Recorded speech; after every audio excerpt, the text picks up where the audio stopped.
కర్నూలు జిల్లా ఎమ్మిగనూరు బనవాసి జవహర్ నవోదయ విద్యాలయం వ్యవహారం రోజురోజుకి ముదురుతోంది. తాజాగా మంత్రి నారా లోకేష్ తమని ఆదుకోవాలని విద్యార్థుల తల్లిదండ్రులు ఆందోళన నిర్వహించారు. తమ పిల్లలకు సీట్లు వచ్చినా రిజెక్ట్ చేశారంటూ మండిపడ్డారు.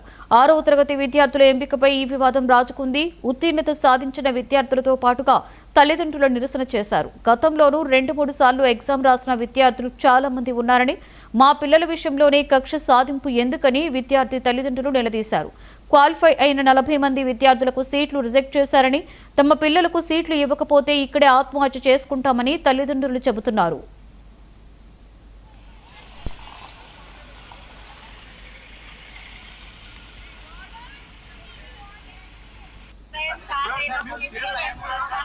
డిసెంబర్ 13వ తేదీ ఎగ్జామ్ రాసినారు. హాల్ టికెట్ వచ్చింది. ఎగ్జామ్ రాసినారు. ఎగ్జామ్ రాసిన తర్వాత రిజల్ట్స్ వచ్చినాయి. మెరిట్ లోన ఫస్ట్ ర్యాంక్ లో మా పిల్లలు సెలెక్ట్ అయినారు. సెలెక్ట్ అయిందని నవోదయ స్కూల్ నుంచి మాకు ఇన్ఫర్మేషన్ వచ్చింది, మెసేజ్ వచ్చింది. మీ పిల్లలు సెలెక్ట్ అయినారు, మీరు వచ్చి అన్ని సర్టిఫికేట్లు సబ్మిట్ చేయమని అని చెప్పింది ప్రిన్సిపల్ మేడం. అన్ని సర్టిఫికేట్లు సబ్మిట్ చేసినాము. అన్ని సర్టిఫికేట్లు సబ్మిట్ చేసినాము. టీసీ ఒక్కటే బ్యాలెన్స్ ఉంది. మెడికల్ టెస్ట్లు అన్ని చేపించినాము, అన్ని సంతకాలు చేపించినాము, అన్ని పర్ఫెక్ట్ అయిపోయినాయి. కానీ అంతా అయిపోయిన తర్వాత ఫోన్లో పెట్టినామని చెప్తున్నారు. ఎందువల్ల? విద్యాసంఘ నాయకులు వచ్చి గొడవ చేయడం వల్ల. వాళ్ళకి ఏం గొడవలు జరిగినాయో మాకు తెలియదు.